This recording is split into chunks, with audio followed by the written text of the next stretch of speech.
So guys यार, welcome back to Sobel. तो आज वाली वीडियो में हम लोग एक्सप्लेन करेंगे ताकोपीज ओरिजिनल सिन के एपिसोड नंबर 4 और 5 को। तो अभी तक हमने पिछले एपिसोड्स में देखा कि आजुमा को मरीना की लाश मिल जाती है और वो कुजे और ताकोपी की उसकी लाश छुपाने में मदद करता है और उसे चैपी से मिलवाने के लिए टोक्यो ले जाने के लिए भी तैयार हो जाता है। लेकिन फिर एपिसोड 3 खत्म होते होते ताकोपी को समझ आ जाता है कि उससे और कुजे से कितना बड़ा पाप हो गया है और वो सोचता है कि अब उसे बाकी लोगों से बात करनी पड़ेगी इस बारे में। और अब हम देखेंगे इसके आगे। तो एपिसोड 4 की शुरुआत होती है जब ताकोपी पूरी कोशिश करता है कि शिजुका से बात करे उनके पिछले एनकाउंटर के बाद। तभी आजुमा बीच में आ जाता है जब उससे पता चलता है कि पुलिस ने मरीना की लाश ढूंढ ली है। अपने चिंताओं में घिरा हुआ आजुमा ऑलमोस्ट ज़ॉम्बी जैसे हालात में घर लौट जाते हैं। पुलिस स्कूल भी पहुंचती है जो आजुमा के लिए और ज्यादा मुसीबत लाती है। बाद में एक मीटिंग के दौरान ताकोपी कहता है कि उन्हें मारीना के बारे में सच बताना चाहिए। उसका मानना है कि मारीना के परिवार को पता चलना चाहिए कि असल में क्या हुआ है, क्योंकि वो जरूर दुखी होंगे। और इस बार आजुमा पहली बार सीधे तरीके से सोचता है और सहमत हो जाता है। लेकिन शिजुका को इस सब से कोई फर्क नहीं पड़ता। वो कहती है कि उसे आजुमा पर भरोसा है कि वो उसे टोक्यो ले जाएगा। ये सुनकर आजुमा वापस उसी जगह पहुंच जाता है जहाँ से शुरू हुआ था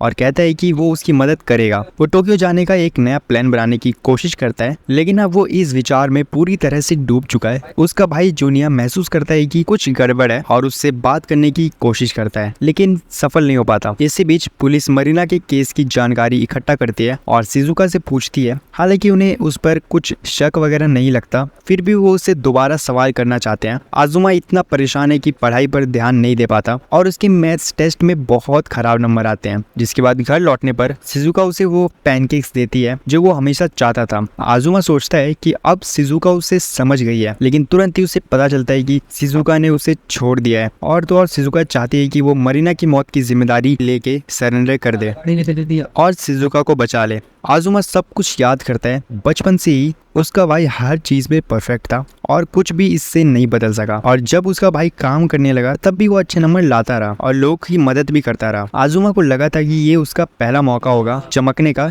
जब उसका भाई थोड़ा बिगड़ जाएगा, लेकिन ऐसा नहीं हुआ। आजुमा की माँ एक डॉक्टर है और वो हमेशा कह देती कि जान बचाना सबसे जरूरी है। शायद इसी वजह से आजुमा हमेशा शिजुका की मदद करना चाहता था। वो कभी खुद को नाकाम नहीं मान सकता था, खासकर ऐसी लड़की के लिए जो उसकी माँ की तरह दिखती थी। इसीलिए उसने मरीना की मौत के दिन शिजुका का पीछा किया था। और अगली सुबह आजुमा तैयार होता है खुद को पुलिस के हवाले करने के लिए, लेकिन तभी उसका भाई जूनिया उसके पास आता है। आजुमा सोचता है कि भाई चिल्लाएगा, ये कहेगा कि तुमने फैमिली का नाम खराब कर दिया, लेकिन जूनिया उससे एम्पैथेटिक होता है। वो पूछता है ये सच में क्या हो रहा है, मुझे बताओ। आजुमा के जज्बात बह जाते हैं और वो अपनी इनसिक्योरिटी सब कुछ जूनिया को बता देता है। जूनिया उसे तुरंत स्वीकार करता है, कहता है कोई भी हर चीज में अच्छा नहीं होता, इवन उनकी माँ का पैनकेक्स भी बहुत बेकार होते हैं। जब वो कहता है कि आजुमा हमेशा उस पर भरोसा कर सकता है तो वो पूरी तरह सच बोल रहा होता है। तब आजुमा सच बताता है मरीना के केस में उसका इन्वॉल्वमेंट। पुलिस उसे अरेस्ट करती है,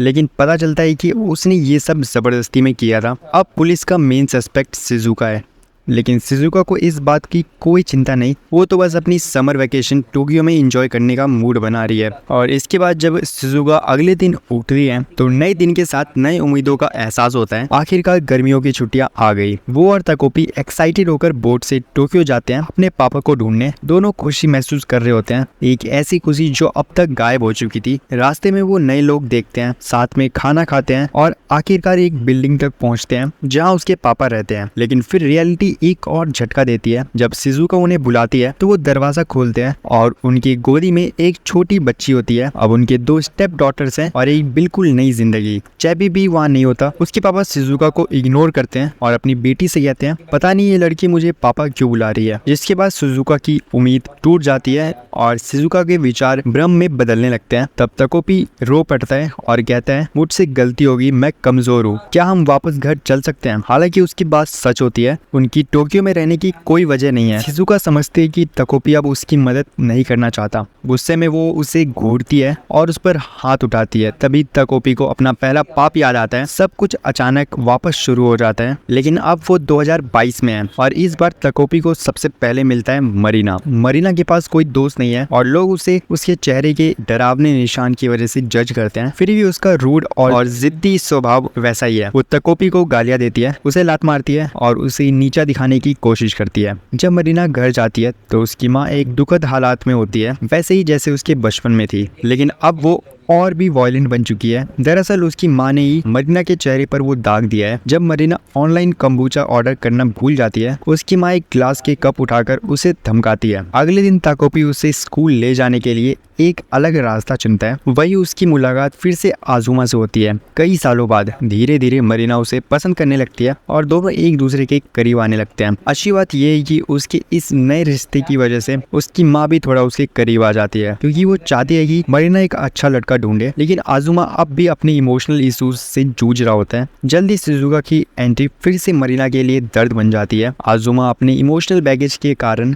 मरीना को छोड़ देता है और शिजुका को चुनता है, शायद इसलिए क्योंकि वो उसकी माँ जैसी दिखती है। इसके बाद मरीना अपनी माँ को नहीं कह पाती कि उसका बॉयफ्रेंड उसे छोड़कर चला गया है और उनके बीच फिर से दूरी आ चुकी है। जिसके बाद मरीना की माँ सोचती है कि उसकी बेटी उसे दोष दे रही है और ये भी कि लोग उसे उसके स्कार की वजह से छोड़ देते हैं। गुस्से में वो मरीना पर ग्लास की बोतल से हमला करने की कोशिश करती है। इस दौरान ताकोपी आजुमा को लाना चाहता है, लेकिन शिजुका की आंखों से वो इतना डरा होता है कि पास नहीं जा पाता। यहाँ ये अंदेशा होता है कि शिजुका जानकर सब कुछ कंट्रोल कर रही है। तब ताकोपी घर लौटता है तो देखता है कि मरीना ने अपनी जान बचाने के लिए अपनी माँ को मार दिया। अब मरीना एक तरह से पागल हो चुकी होती है। कहती है, मुझे शिजुका को बचपन में ही मार देना चाहिए था। हैरानी की बात ये होती है कि ताकोपी उससे सहमत हो जाता है और कहता है कि वो हैप्पी प्लेनेट जाकर एक ऐसा गैजेट लाएगा जो वक्त को पीछे ले जा सकता है। और ये कहकर ताकोपी हैप्पी प्लेनेट चला जाता है। लेकिन वहाँ पर उसकी माँ आती है